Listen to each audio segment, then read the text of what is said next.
Greetings, good people, light workers, and all of those that are listening. Today's show, I wanted to bring up an interesting concept, a well-known slogan that comes from our inner city that I heard two girls discussing yesterday while I was in Walmart.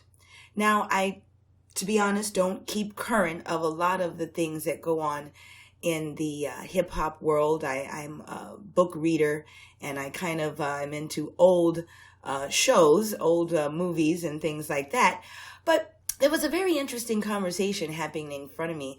And basically, there was a conversation about this specific rapper.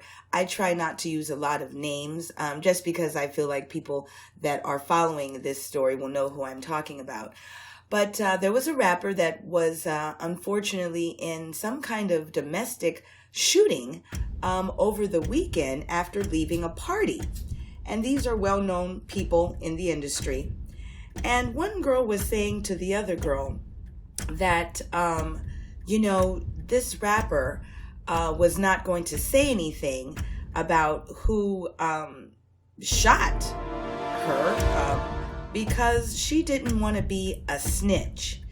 And then they went back and forth with each other for a while in the conversation about how you can't be a snitch out here. Well, I have news for you. And this is just my opinion, but there has been something extremely misconstrued, and I'm here to change it. I'm here to introduce another theory. Now, first, I want to quote one of my favorite rappers who made a song called I Don't Like 'Em. And in this song, he's explaining how he doesn't like people that tell on their co-defendants for reduced time when they know they both did the crime. You see, we need to get back and explore the intent and the original reason behind Stop Snitching. Because this thing I see has been completely mixed up and taken the wrong way. Now let me break down. First, I want to say I am from the inner city. I grew up in Compton, California. So I'm no naivete commentator here. I'm not talking about what I think. I'm talking about these streets out here and what I know for sure. Snitching, like my great rapper gentleman said, is when two people are involved in a crime and then they are apprehended and one person tells on the other person to get a deal, reduce time. That is snitching. People, listen closely. Our communities are at risk. This has been adopted in the wrong way.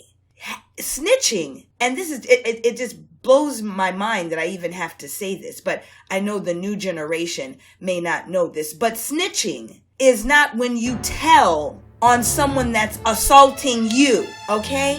We have got to reclaim our communities back.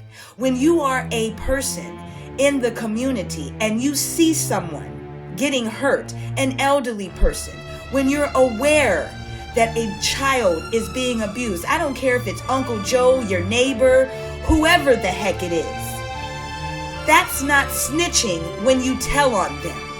That's called being a community member. That's called standing up for the helpless in our communities. And that is what I want to impress upon people. Use your reasonable mind. Snitching is when criminal activity has taken place between two consenting people. And then one person, when the heat comes down, changes their mind. But if you are sitting up in your window and you look out your window and you see someone creeping through your elderly neighbor's yard late at night, or if you walk into a laundromat or walk into your own home and you know that I'm speaking the truth and see something not right happening with a child, don't protect these people. That is your community. stand up and say something if you see something. And the weakness that's being promoted in our neighborhoods because of intimidation. Who is intimidating you? Yes, there are gangs. Yes, there are dangers in the neighborhood. But if this little kid, if this elderly person, if this person that is mentally challenged doesn't have you to stand up for them, then we let them perish with our complacency. You're trying to tell me if someone pulls out a gun and shoots me that I'm snitching if I tell? Well, guess what? That would be suicide if it happened to me, to that person. But we're not talking about me. We're talking about the people out there that think that they don't want to get involved in snitching after they've been victimized. They don't want to get involved in snitching after they see a kid is being victimized. They don't want to get involved in snitching after an elderly person or a person that can't defend themselves is getting victimized. This is what's wrong with our community, part of it. And I'm just bringing it to the forefront. Am I telling you to be unreasonable and go out there and be a vigilante and risk yourself? No. But what I'm telling you is don't snitch. Stop snitching. All of that is between the street life, the gangsters, the life that they've created. They signed up for that. And the ones that I know stand up and do their time. Snitching is alive and well, but that doesn't have nothing to do with you, individual citizen. That God gave you the power that he has to make changes and to speak up for the helpless. Even if you don't want to tell the police, guess what?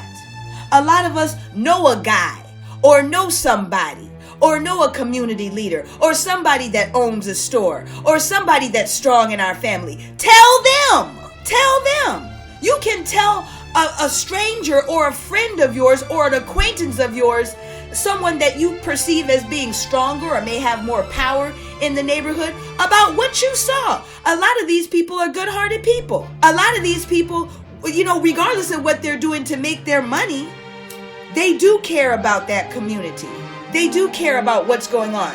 So if you don't feel like you can pick up the phone and call the police on what you heard and what you saw about this little girl or this little boy or Mr. Watson down the street, find one of those tough guys. Tell your uncles. Tell somebody. Even if they don't do anything. You're strong enough. You're powerful enough. You have the power of God in you.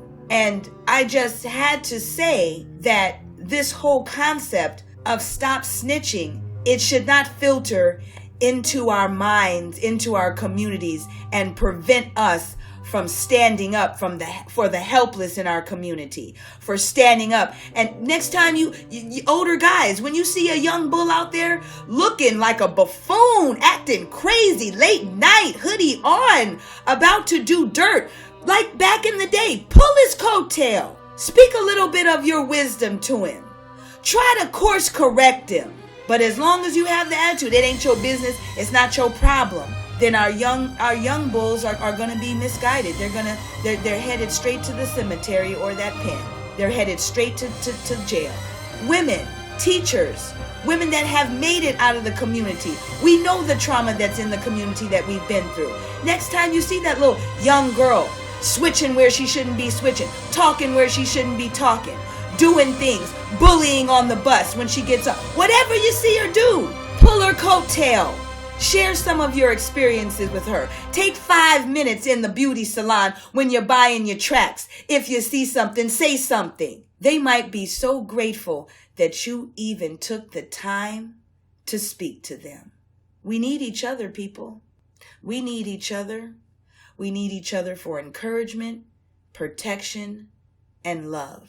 A lot of people are talking about what's going on out there and what out there has done to our communities when they come around here.